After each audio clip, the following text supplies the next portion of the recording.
Sleep is huge. Yeah. Like, sleep is huge. You know, a lot of people are like, yeah, whatever, I'll sleep when I'm dead. And no. Sleep when you're alive and your life will be much better. Yes. I think 50 Cent said, sleep is for those who are broke. And I think when I was in my early entrepreneurial days, I used to be like, yeah, sleep is for those who are broke. If you want to like make money and build your business, you got to hustle and do whatever it takes. And then I was just like, wow, I'm actually getting fat. I'm exhausted. I'm really angry. I'm passive aggressive. There's a lot of links between sleep and mental illness, bro. People who don't sleep enough can develop anxiety disorder and all these things.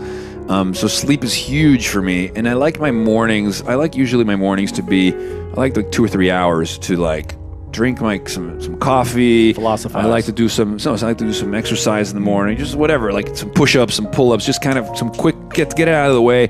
Have my breakfast, do email, and then usually after that, like around midday by 1, I like to switch from that kind of caffeinated email workout thing, and then after that I like to switch it and go into free association creative mode, and that's like, let's go see a film or let's go for a hike. Right. You know, something that is about disconnection. So the morning is connect, focus, and then afternoon is divergent thinking. Morning is convergent thinking, afternoon is divergent thinking. I think that's a good balance for me. Failures are not the most terrible things. Well, you have to learn from it and react to it. Yeah, exactly. When you're building something new, there's going to be mistakes. And it's important to recognize those mistakes, acknowledge them, and take corrective action. And the success of a company is very much more about how quick are you to fix the mistakes, not will you make mistakes.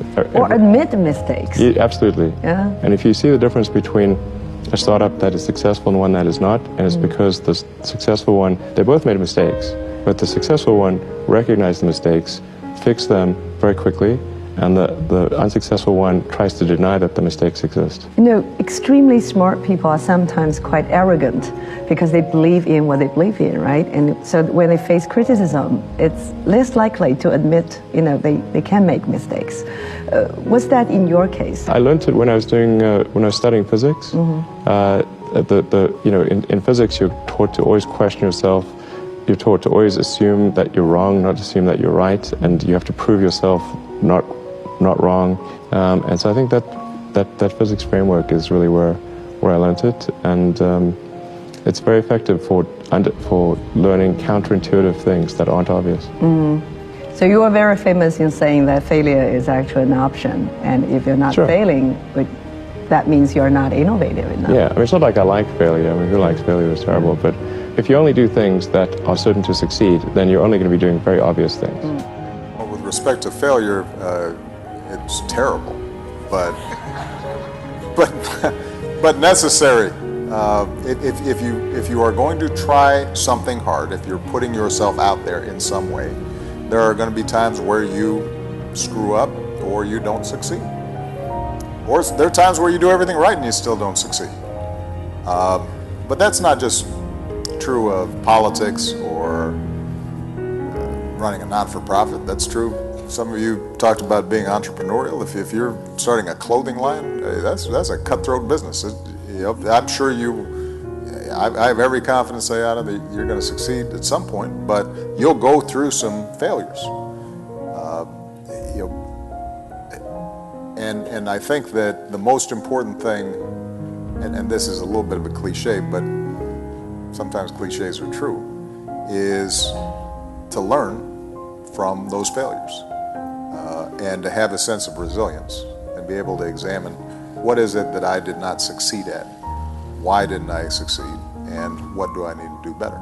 If you're focused on giving of yourself to accomplish something, then even when you fail at a particular objective, you're still succeeding in learning about how you can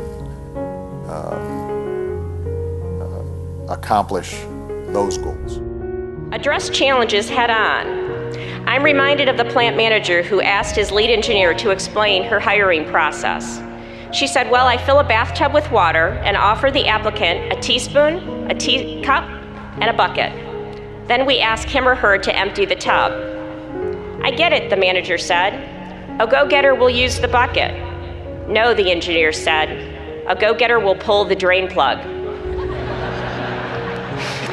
If you have an issue in your life, at work or at home, pull the drain plug, address it head on, and with everything you have, address it right away. In my experience, it's much better to get the right people in a room, make a plan, and address that challenge. And remember, hope is not a strategy. Problems don't go away when you ignore them. They tend to get bigger. I came to LA in a van with 4 other guys, and we were a singing group. And this is the crazy story. Okay. What was the name of the group? The name of the group was Envy, E-N-V-Y. We were from Las Vegas. And right after high school, I remember we sat in the Denny's. Shout out Denny's. We sat in the Denny's and wrote out on the napkin our plan. Our plan was we were going to go to California in my friend's van. We were going to find the Capitol Records building, park in front of the building, stand on top of the van, and sing until somebody from Capitol Records came out and gave us a record deal. The things we didn't factor in was the fact that we didn't have any money, didn't know anybody in LA, didn't have anywhere to stay in LA. Yeah, so basically that van was home for about So you 4 went months. to Capitol Records, Yeah. you and your boys, you stood on top of the van and sang? Top of the van and sang. And what happened yeah. there? Well, some people came out. Security came out, and we were determined. We went back like every day for like 3-4 weeks to the point where like it was, hey Todd, how you doing? All right, Todd was a security guard. What's going on, Todd? See you tomorrow. All right, it became that. How long did you live in the van, Neil? About 4 months. Yeah. With the 4 dudes in the van? Yeah. Mom had no idea. I couldn't. I've always felt like once you leave home, like you're out, you're a man. You know what I mean? So I couldn't call home and, Mom, you got $30 you can send me? I didn't want to do that. Yeah. So Mom would call, hey, how you doing? Oh, I'm good. I just got out the shower. We about to go to this little meeting. No, I'm at a payphone.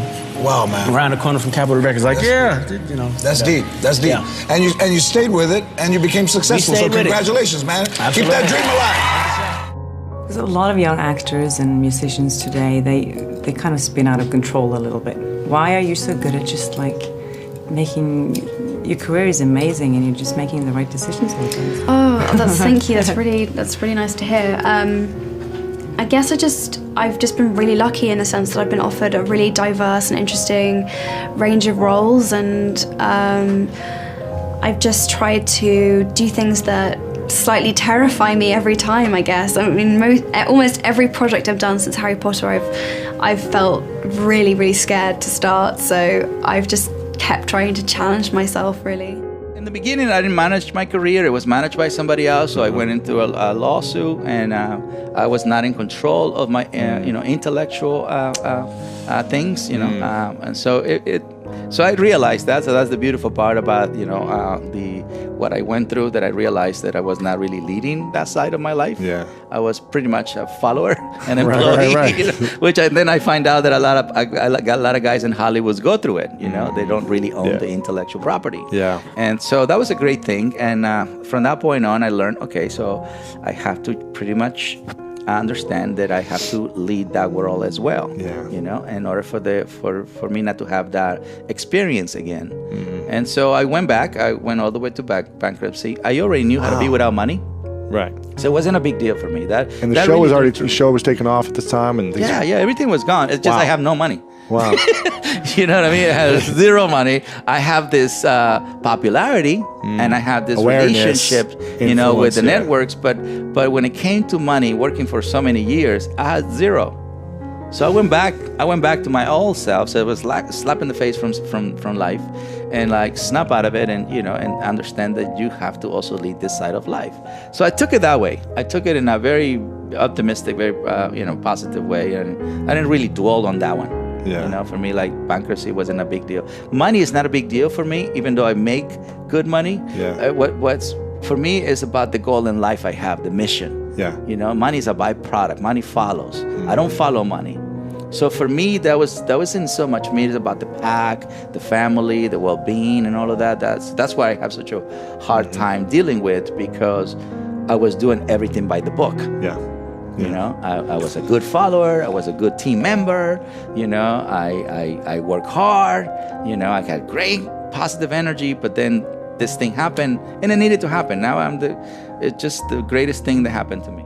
Having your mum travel with you and be here today, and this is the second time I've met your mum and the second time I've met you really face to face, so I know she's with you all the time. Yeah, she's with me all the time. That's obviously, when you were growing up, a huge part of your upbringing was you can be as talented as you want, but at the end of the day, unless you make an impression on people that is positive, then you're setting yourself up to fail.